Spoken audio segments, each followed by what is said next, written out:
Chapter 2. There was a relative of Naomi's husband, a man of great wealth of the family of Elimelech. His name was Boaz. So Ruth the Moabitess said to Naomi, "Please let me go to the field, and glean heads of grain after him in whose sight I may find favor." And she said to her, "Go, my daughter." Then she left and went and gleaned in the field after the reapers. And she happened to come to the part of the field belonging to Boaz, who was of the family of Elimelech. Now behold, Boaz came from Bethlehem and said to the reapers, "The Lord be with you." And they answered him, "The Lord bless you." Then Boaz said to his servant who was in charge of the reapers, "Whose young woman is this?" So the servant who was in charge of the reapers answered and said, "It is the young Moabite woman who came with Naomi from the country of Moab. And she said, 'Please let me glean and gather after the reapers among the sheaves.' So she came and has continued from morning until now, though she rested a little in the house." Then Boaz said to Ruth, "You will listen, my daughter, will you not? Do not go to glean in another field, nor go from here, but stay close by my young women. Let your eyes be on the field which they reap, and go after them. Have I not commanded the young men not to touch you? And when you are thirsty, go to the vessels and drink from what the young men have drawn."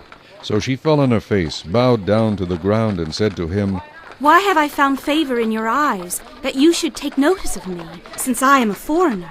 And Boaz answered and said to her, "It has been fully reported to me all that you have done for your mother-in-law since the death of your husband, and how you have left your father and your mother and the land of your birth, and have come to a people whom you did not know before. The Lord repay your work, and a full reward be given you by the Lord God of Israel, under whose wings you have come for refuge."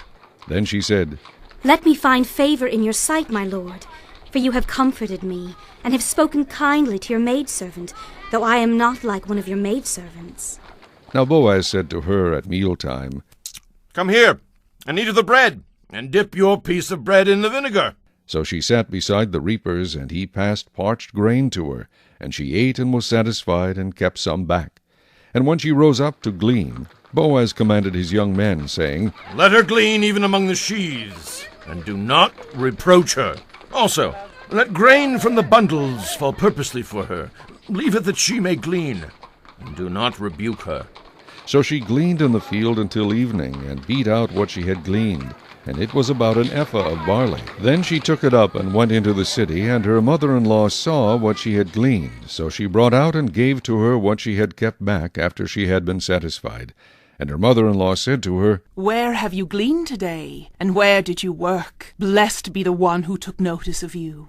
So she told her mother-in-law with whom she had worked, and said, "The man's name with whom I work today is Boaz." Then Naomi said to her daughter-in-law, "Blessed be he of the Lord, who has not forsaken his kindness to the living and the dead."